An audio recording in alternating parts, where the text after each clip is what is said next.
Hello दोस्तों, स्वागत है आप सभी का आपके अपने चैनल एचपी सक्सेस क्लासेस में। दोस्तों मैं Himansh, clear IPS clerk exam and selected in bank of India. दोस्तों आज अपन इस वीडियो के अंदर बात करेंगे कि डीवी और मेडिकल और एलपीटी का एक्सपीरियंस। तो दोस्तों कल मेरा डीवी एलपीटी था और मेडिकल था। एलपीटी के इन सब के बारे में मैं आपको पूरा बताऊँगा इस वीडियो के अंदर। वैसे तो मैंने दोस्तों इन वीडियो इसके ऊपर डीवी का व्लॉग बना रखा है, उसके अंदर केवल मैंने ग्लिम्पसेस दिए क्योंकि वहाँ पे मेरे को पूरा टाइम नहीं मिला, इसलिए मैं सारी इन्फॉर्मेशन नहीं दे पाया। बस उसके अंदर ग्लिम्पसेस ज़रूर दिए कि कैसे क्या होता है। तो इस वीडियो में पूरा देखना, इसके अंदर मैं मेडिकल में क्या होता है और डॉक्यूमेंट अपन को क्या क्या रिक्वायर्ड है वो सब मैं बताऊँगा, और एलपीटी में क्या होता है और ज्वाइनिंग कितने टाइम बाद होगी। तो ये वीडियो ज़रूर देखना आप दोस्तों, और लगभग ऑलमोस्ट सब बैंकों का सेम होता है, तो पूरा देखना, मैं सारे डॉक्यूमेंट बताऊंगा। और दोस्तों आप लोग चैनल को सब्सक्राइब नहीं कर रहे हो, वीडियो देखते हो चैनल को सब्सक्राइब किए बिना चले जाते हो, तो चैनल को सब्सक्राइब जरूर करो दोस्तों और वीडियो को लाइक करो, ठीक है। और इस चैनल पे दोस्तों मैं अब क्लासेस भी वापस कंटिन्यू करूँगा। इतने दिन तो डीवी की वजह से क्लासेस नहीं ले पा रहा था, ठीक है। तो अब मैं पूरे दिन का बताऊँगा आपको कैसे क्या हुआ, तो वीडियो पूरी देखना दोस्तों लास्ट तक, ठीक है। तो दोस्तों हमें मेल के अंदर टाइम दिया था कि 10 बजे आपको ऑफिस पहुंचना है, जो जोनल ऑफिस है। तो मेरा गांधीनगर जोन का ऑफिस था, ठीक है, और 19 तारीख को। तो मैं 9:30 के अप्रोक्स बाहर पहुंच गया जोनल ऑफिस के। फिर ऊपर गए हम, फिर वहाँ से पूछा तो उन्होंने बोला कि सेकंड फ्लोर पे जाओ, ठीक है। तो अंदर गए तो वहाँ पे एक अलग ऑफिस बना रखा है जहाँ पे डीवी और एलपीटी इनके लिए, तो अलग सा हॉल टाइप सा है छोटा सा। तो वहाँ जाके हम बैठ गए, ठीक है। तो वहाँ लगभग 4-5 स्टूडेंट और बैठे थे। टोटल हमारे जोन में 19 तारीख को 6 स्टूडेंट आए थे, ठीक है। फिर वहाँ पे मेडिकल के लिए कोई स्टाफ आया जो हॉस्पिटल का, ठीक है। उन्होंने ब्लड लिया, ठीक है। और मेल के अंदर बोला था कि सुबह खाली पेट आना है, ठीक है। तो खाली पेट गए थे हम, तो जाते ही पहले ब्लड ले लिया और यूरिन का सैंपल भी लिया, है ना। फिर ऐसे सब स्टूडेंट का हुआ, थोड़ी देर हम बैठे रहे और फिर उसके बाद हमें ब्रेकफास्ट दिया गया, ठीक है। ब्रेकफास्ट हुआ, उसके बाद एक सर आए, उन्होंने हमें बताया, एक फॉर्म दिया, वो अटेस्टेशन फॉर्म होता है, उसके अंदर सब डिटेल होती है अपनी, और रेफरी की डिटेल भी होती है। ये सब भरने के लिए बोला कि ये फॉर्म है, ये आपको फिल करना है। काफ़ी बड़ा फॉर्म था वो दोस्तों, देख लो आराम से 20 पेजेस का होगा, ठीक है। तो 20 पेज का था वो फॉर्म। फिर हमें बोला कि ये मेडिकल का एड्रेस है, तो वहाँ पे आपको जाके ये सारे टेस्ट करवाने हैं, और पैसे 3,000 रुपये मेल के अंदर लिखा था, तो वो सारे आपको सबमिट वहीं करवाने हैं और वहीं टेस्ट देने हैं, ठीक है। तो हम सब मतलब जितने भी थे स्टूडेंट, तो हमने पेयर बना लिए, 6 थे तो 3 दिन पेयर बना के हम ऑटो में बैठ गए। फिर जहाँ मैं एड्रेस दिया था मेडिकल के लिए वहाँ पहुँच गए। तो वहाँ सब ने अपना अपना नाम और ये लिख के दे दिया, वहाँ पे नोट करना होता है कॉपी में, ठीक है। फिर उसके बाद डॉक्टर ने नंबर वाइज सबको बुलाया, जैसे जैसे एप्लीकेशन लिखा था नंबर, तो फिर एक एक स्टूडेंट को बुलाया। तो फिर मेरा टर्न आया। तो मेरे दोस्तों पहले तो उन्होंने पल्स से चेक की दोस्तों, ब्लड प्रेशर चेक किया, पल्स चेक की, और हाइट चेक की, वेट चेक किया, फिर वापस भेज दिया एक बार। तो ऐसे सबका एक एक बार चेक किया, फिर वापस बुलाया दोस्तों। फिर बुलाने के बाद ईसीजी हुई। तो ईसीजी ये सब चीज़ें होगी दोस्तों। तो मेडिकल में कुछ सरप्राइजेस भी मिलेंगे आपको, तो आप डरना मत, ये जस्ट प्रोसेस है, नॉर्मली होता है, ठीक है। तो ईसीजी हुई, उसके बाद सबकी ईसीजी में कम से कम 15 से 20 मिनट लगे, आराम से 15 मिनट लगे। डॉक्टर ने आके पल्स चेक की, और फिर ईसीजी के बाद दोस्तों ईसीजी करते टाइम वो जेल वेल लगाते हैं, तो इसमें कुछ डरने की बात नहीं है, आराम से नॉर्मल होता है। कई स्टूडेंट डर जाते हैं, डरना नहीं होता है, नॉर्मल रहना होता है वहाँ, ठीक है। ईसीजी हुई, ईसीजी के बाद बाहर बुलाया, वापस डॉक्टर ने आइज़ वगैरह और ये हार्ट बीट और ये सब चेक किया, और फिर नॉर्मली जिनके स्पेक्स लग रहा है तो उनको बोला कि आप अपने या तो जो नंबर, जितने चश्मे के नंबर है, जो प्रिस्क्रिप्शन डॉक्टर का लिखा हुआ है ना, वो चाहिए। तो या तो आपने रिसेंटली चेक करवाया हो जिसने भी, तो वो लेके जाना आप, ठीक है। अगर किसी ने चेक नहीं करवाया है ना, तो वो आपको एड्रेस देंगे, या तो वहाँ पे चले जाओ यार रेंडमली किसी में भी जो आसपास क्लिनिक और या जहाँ पे आई सेंटर हो, वहाँ पे जाके आप चेकअप करवा लो। तो मैं भी पास ही आई सेंटर पे चला गया, वहाँ से उनको बोल दिया कि हम बैंक से आए हैं डीवी प्रोसेस के लिए, तो हमें डॉक्टर का प्रिस्क्रिप्शन चाहिए, आइस के पूरे नंबर और वगैरह जो भी लिखना होता है आप उस हिसाब से देना हमें। तो उस हिसाब से हमारा वहाँ पे कम से कम ½ एन आवर लगा। और स्टार्ट में दोस्तों ज़्यादा टाइम लगा हमें वहाँ पे, जो पहले मेडिकल हो रहा था ना ECG वगैरह, वहाँ पे कम से कम 2 से 2.5 घंटे लगे। फिर ये आई का चेकअप किया तो वहाँ लगा हाफ एन आवर। और तो स्पेक्स तो 3 स्टूडेंट के था, बाकी के नहीं था, तो वो तो चले गए। और वहाँ से डॉक्टर ने एक एड्रेस और दिया था एक्सरे के लिए, तो वो जहाँ पे हमारी ब्रांच थी उसके पास में एक्सरे का सेंटर था, तो वहाँ पे एक्सरे करवाया। तो हम लास्ट में गए, फिर वो करवा के हम अप्रॉक्स 3:30 बजे के आसपास वापस ब्रांच पहुँचे। तो वापस वहाँ पे पहुँचे तो वहाँ पे उस टाइम पे लंच हो रहा था। तो उन्होंने पहले बोला था कि आप लोग बाहर लंच मत करके आना, हम यहीं लंच करवाएंगे।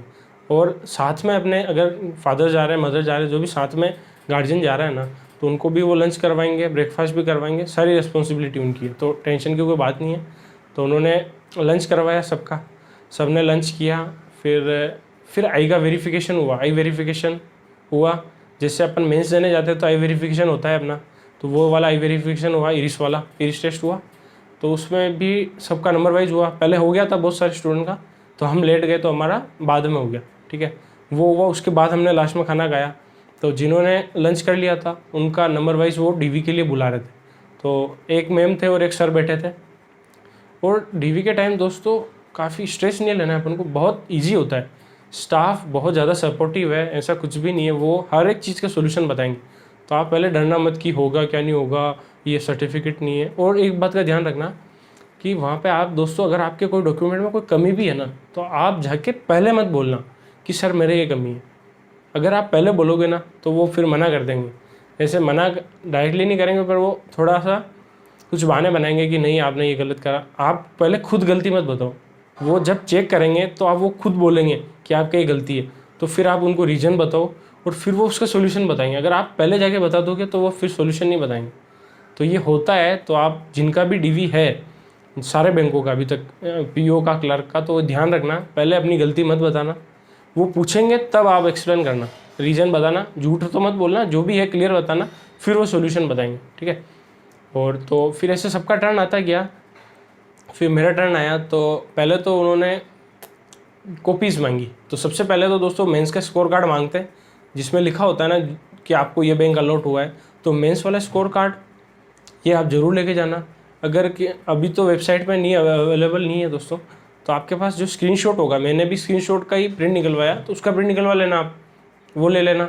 वो देखा, फिर आधार कार्ड की फ़ोटोकॉपी देखी, पैन कार्ड की फ़ोटो, पहले तो फ़ोटोकॉपी देखी पूरा, और फिर सारे सेम की मार्कशीट देखी, फिर मूल निवास देखा, फिर मूल निवास OBC अगर आप कोई कैटेगरी से बिलोंग करते हो तो वो कैटेगरी सर्टिफिकेट देखा, ठीक है। और फिर ये सारे चेक किए, कॉपीज़ चेक की, एक तरह से माइग्रेशन देखा, कंसोलिडेट देखा और डिग्री देखी। तो ये पूरा देखा, ये प्रोसेस हुआ। फिर उन्होंने बोला मुझे कि आप अपने ओरिजिनल सर्टिफिकेट दिखाओ। तो मैं तो पूरा अरेंज करके गया था। जो आप पूरा अरेंज करके जाना, मैं बता रहा हूँ, जैसे इन सब की सेट बना के जाना। 2 से 3 सेट ले जा सकते हो आप, क्योंकि हर एक जोन का अलग अलग है। देखो हमारे जोन में एक ही सेट मांगा कॉपीज़ का, तो आप 2 से 3 लेके ज़रूर जाना और ये सारी चीज़ें लेके जाना। और अगर आपके डॉक्यूमेंट में कोई प्रॉब्लम आ रही है तो आप पहले अपने HR सर से बात कर लो कि सर ये प्रॉब्लम है, वो सोल्यूशन बताएंगे। इधर उधर से कुछ पूछ के आप मत करो, क्योंकि एग्जैक्ट सोल्यूशन वही रहेगा जो आप HR सर बताएंगे आप लोगों को, वही सोल्यूशन आपको करना है, वही हेल्प मिलेगी। इधर उधर से पूछ के मत करो आप, ठीक है। HR सर के नंबर आप लोगों के मेल के अंदर लिखे होंगे जो बैंक ऑफ इंडिया के हैं, और अदर बैंकों के भी अब आएंगे, जैसे शायद यूको बैंक का इनका बहुत जल्द आने वाला है, PNB का इनका भी, तो उनके अंदर लिखा होगा। तो HR सर से बात करके कन्फर्म करें, इधर उधर से आप मत पूछना, ठीक है। तो फिर ये चेक हुआ। अब मेरे भी डॉक्यूमेंट में प्रॉब्लम थी, तो पहले मैंने उनको नहीं बोला, पहले उन्होंने पूरा चेक किया। फिर OBC सर्टिफिकेट की डेट मिली, उन्होंने बोला कि आपका 19 अप्रैल 2021 को बना है। तो मैंने बोला सर कि मैंने HR सर से बात की थी, HR सर ने बोला कि आपका जो ओल्ड वाला बना हुआ है ना, तो मेरा ओल्ड वाला जो बना हुआ था ना सर्टिफिकेट OBC का, तो वो मैं साथ में लेके गया, तो उनसे वो डाउट क्लियर हो गया। प्लस HR सर ने मेरे को एप्लीकेशन लिखने की बोला, तो वो भी मैंने लिख दी थी, तो वो चीज़ भी उनको दिखा दी, तो वो क्लियर हो गया। और एड्रेस का भी दोस्तों अगर कोई प्रॉब्लम है कि जैसे आपने फॉर्म में अलग एड्रेस डाला है और आधार कार्ड में अलग एड्रेस, तो उसका सोल्यूशन भी वो बता देंगे। मेरे भी ऐसे चेंज है, तो उन्होंने बोला कि कोई प्रॉब्लम नहीं, पर अपडेट करवा लेना आधार कार्ड। मेनली फॉर्म वाला जो फॉर्म पर एड्रेस लिखा है ना, वो आपका होम एड्रेस अभी होना चाहिए, क्योंकि वहाँ पर वो लेटर भेजेंगे। तो ये पूरा प्रोसेस हुआ, सबका हो गया, सबसे लास्ट में मेरा हुआ, बट कोई प्रॉब्लम, मेरा जल्दी हो गया। जल्दी इसलिए आप लोगों का भी हो सकता है, टाइम कम लगाना है तो क्या करना है आपको, वो पूरा एक सेट आप सीक्वेंस वाइज बना लेना, मेंस का स्कोर कार्ड। और जो आपके जैसे किसी ने बीटेक की है तो 8 सेम की मार्कशीट है ना, तो उसका सीक्वेंस वाला लेना। और बैक अगर बैक आई तो बैक की मार्कशीट भी चाहिएगी दोस्तों, और कंसोलिडेट माइग्रेशन ये सब चाहिए, तो इनका एक अलग बना लेना। प्लस 12th की मार्कशीट, 10th की मार्कशीट, तो ये सारी चीज़ें लेके जाना। मूल निवास भी लेके जाना आप। और अब बात करते हैं अपन करेक्टर सर्टिफिकेट। करेक्टर सर्टिफिकेट दोस्तों उन्होंने मेल के अंदर फॉर्मेट भेजा होगा, नहीं भेजा होगा तो मैं Telegram channel HP success classes, उसके अंदर लिंक डाल दूंगा, वहाँ से आप, लिंक नहीं वो मैं पूरा PDF डाल दूंगा, तो उसको डाउनलोड कर लेना आप, और वो प्रिंट निकलवाना और उसी पे बनवाना आप।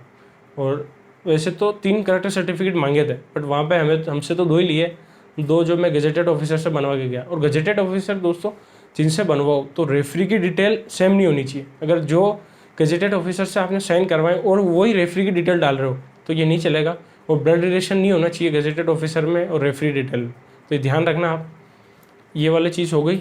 और क्या फिर ये सब ध्यान रखना। और कॉलेज वाला भी बना लेना करेक्टर सर्टिफिकेट, कॉलेज वाला जहाँ से आपने लास्ट एजुकेशन ली है ना, उसका करेक्टर सर्टिफिकेट लेके जाना, क्योंकि वो मांग भी सकते हैं।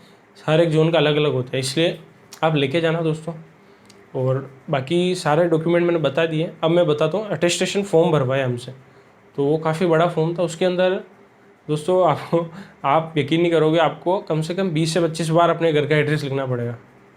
तो आप लिख लेना, एड्रेस सही से लिखना, पिन कोड वगैरह, पापा का नाम, ये सब सही से लिखना, पूरा धीरे धीरे फिल करना। और कोई डाउट हो तो उनसे पूछ लेना, वो आराम से आपको बताएंगे।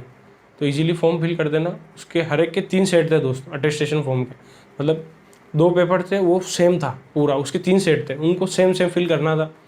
फिर आगे मतलब मोस्टली रोल नंबर मांग रहे थे, सिग्नेचर करने थे, फिर लास्ट में पॉलिसीज़ थी, तो उसमें काफ़ी टाइम लगा। ये DV से पहले फॉर्म भरा, फिर ये फॉर्म चेक किया, फिर जो करेक्शन था वापस बोला उन्होंने कि यहाँ पे ये फिल करो, यहाँ पे आपकी सिग्नेचर बाकी रह गए, तो ये सब करें। और एक और चीज़ ध्यान रखना, जो आप फोटोकॉपी लेके जाओ उस पर आप घर से ही सेल्फ अटेस्टेड करके जाना। अगर आपको वहाँ पे टाइम बचाना है तो आप जल्दी फ्री हो जाओगे DV से। तो हर एक, जैसे अब मैं वापस बता रहा हूँ डॉक्यूमेंट क्या क्या लेके जाने, तो आप लिख लेना, मेंस का स्कोर कार्ड, आधार कार्ड, पैन कार्ड, 10th की मार्कशीट, 12th की मार्कशीट, मूल निवास।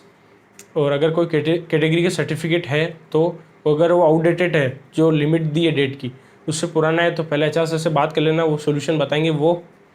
और फिर सारे सेम की मार्कशीट, और फिर सेम की मार्कशीट हो गई, डिग्री, कंसोलिडेट, माइग्रेशन सर्टिफिकेट, ये सारे कंप्लीट। और करेक्टर सर्टिफिकेट 2 से 3 लेके जाना आप तो, ठीक है। और एक और चीज़ मैं बताना भूल रहा हूँ मेरे को, हाँ एक और चीज़ ये दोस्तों, कंप्यूटर सर्टिफिकेट। जैसे मैंने बीटेक किया है, तो मैंने तो बीटेक के अंदर कंप्यूटर सब्जेक्ट पढ़ा है, तो वो आपकी मार्कशीट के अंदर चेक करेंगे कि कंप्यूटर सर्टिफिकेट आपने पढ़ा है कि, आपसे पूछेंगे तो आप बोलोगे हाँ सर मैंने पढ़ा है। तो मार्कशीट के अंदर मैंने चेक किया, ठीक है, वो पहले मिला नहीं था उनको, तो मैंने RSCT कर रखी है, तो उसका सर्टिफिकेट मैं लेके गया, तो उनको बता दिया कि सर ये OBC का सर्टिफिकेट है, सॉरी कंप्यूटर का सर्टिफिकेट है। तो उन्होंने चेक कर लिया। फिर मेरे को याद आया कि मैंने कौन से सेम में पढ़ी थी कंप्यूटर, तो उनको बताया, तो उन्होंने कहा कोई दिक्कत नहीं है। तो इसका मतलब ये है कि दोस्तों, अगर आपने या तो ग्रेजुएशन में कंप्यूटर पढ़ा हो तब तो सर्टिफिकेट की नीड नहीं है। अगर आपने कंप्यूटर नहीं पढ़ा है और अभी तक सर्टिफिकेट नहीं बनवाया है, RSCT नहीं की है, तो अभी आप RSCT के लिए अप्लाई कर दो, तो आपका रजिस्ट्रेशन नंबर आ जाएगा। उससे भी अगर किसी दोनों कुछ सोल्यूशन नहीं है तो वो चल जाएगा। उनको बोल देना कि सर अभी रनिंग में चल रहा है, ये रजिस्ट्रेशन नंबर है, जो भी नंबर आता है ई-मित्र वाले से, तो ये कर लेना, आप गलती मत करना। तो सारे डॉक्यूमेंट मैंने बता दिए, तो ये सब चेक करके जाना, सेल्फ अटेस्टेड करके जाना, इनके 2 से 3 सेट बनवा के जाना, करेक्टर सर्टिफिकेट भी लेके जाना। तो फिर ये सब हुआ, तो 5:30 के अप्रोक्स हम फ्री हो गए दोस्तों। तो ये पूरा था। और फिर मैंने उनसे पूछा कि सर हमारी ज्वाइनिंग कब तक होगी, तो उन्होंने यही बोला कि 1 महीने के अंदर ज्वाइनिंग लेटर आ जाएगा, तो ज्वाइनिंग हो जाएगी। तो उसके अंदर ही ब्रांचेज लिखी होगी या मेल भी आ जाएगा। और डॉक्टर ने दोस्तों जो मेडिकल किया, तो उसकी जो रिपोर्ट है वो डायरेक्ट HR सर के पास जाएगी 3 से 4 दिन में, और अपने पास भी आएगी वो मेल के थ्रू, ठीक है। और हमारा दोस्तों LPT नहीं हुआ गांधीनगर जोन में, तो हर एक जोन का अलग अलग था, तो सबका अलग अलग है। हमें भी नहीं लिया। हमने पूछा LPT कब होगा, तो उन्होंने बोला कि जब ज्वाइनिंग होगी उसके 1 दिन पहले हम लोग आपको बुलाएंगे यहाँ पे, तो यहाँ पे आपका LPT होगा। तो LPT में पूछा क्या होगा, तो उन्होंने बोला कोई डरने की बात नहीं, नॉर्मल गुजराती, जैसे मैंने गुजरात से फॉर्म फिल किया, तो काउंटिंग लर्न करनी है, और गुजराती में काउंटिंग 100 तक, और अपना इंट्रोडक्शन आना चाहिए, और गुजराती में थोड़ा बहुत पढ़ना आना चाहिए। अगर इतना फ्लुएंटली आप नहीं पढ़ रहे हो तो भी थोड़ा बहुत तो आना ही चाहिए आपको, क्या लिखा है वो पढ़ना, अक्षर क्या क्या लिखे हैं वो पढ़ना आना चाहिए, ठीक है। तो कोई टेंशन वाली बात नहीं, 1 महीने के अंदर ज्वाइनिंग आ जाएगी। तो अब दूसरे जो बैंक हैं दोस्तों, जैसे यूको बैंक, पीएनबी, इनका भी आ जाएगा। लगभग यही डॉक्यूमेंट चाहिए जो मैंने बताए हैं, तो ये सारे कलेक्ट कर लो, आप तैयार कर लो अपने पास। और कोई भी प्रॉब्लम हो तो मेरे को मैसेज कर दो, कमेंट कर दो सॉरी। और वीडियो लाइक जरूर करना दोस्तों। और आप सब्सक्राइब नहीं कर रहे हो, बिना सब्सक्राइब किए बिना मत जाना दोस्तों, प्लीज़ सब्सक्राइब कर लो ना। तो एक सब्सक्राइब कर लेना आप। और अगर आपको वीडियो अच्छी लग रही है, यूज़फुल लग रही है, तो वीडियो अलग अलग प्लेटफॉर्म पे शेयर करो, ओके। तो और जो दोस्तों अभी कंटिन्यू तैयारी कर रहे हैं वो अपनी तैयारी करते रहो। जल्दी मेंस की भी क्लासेस स्टार्ट होगी, काफ़ी मेंस की क्लासेस मैंने ले रखी है। तो प्री और मेंस की क्लासेस जल्दी मैं स्टार्ट करूँगा इसी चैनल पे पेन टेप के साथ। तो आप तैयार रहना दोस्तों, और ज़्यादा शेयर करो इस वीडियो को, ओके। तो अपना ध्यान रखना, ओके। और दोस्तों एक बात और मैं बताना भूल गया, अब याद आई कि कोविड की रिपोर्ट दोस्तों, RT-PCR की रिपोर्ट लेके जाना। कोई भी गवर्नमेंट हॉस्पिटल वहाँ से करवा लेना, 24 आवर में रिपोर्ट आ जाएगी। अगर वो प्रिंट निकाल के नहीं दे रहे हैं, आप अगर कहीं और जा रहे हो, तो प्रिंट आप खुद से भी निकलवा सकते हो इमित्री की शॉप पे जाकर, ठीक है। तो ये सारी चीज़ें मैंने क्लियर बता दी क्या क्या हुआ था। तो रिलैक्स होके जाना आराम से, और फॉर्मल पहन के जाना, वैसे तो अच्छा लगेगा गुड लुकिंग के लिए, तो इट साउंड गुड, ठीक है। तो फॉर्मल पहन के चले जाना, ठीक है। तो अब ध्यान रखना, okay. Have a nice day.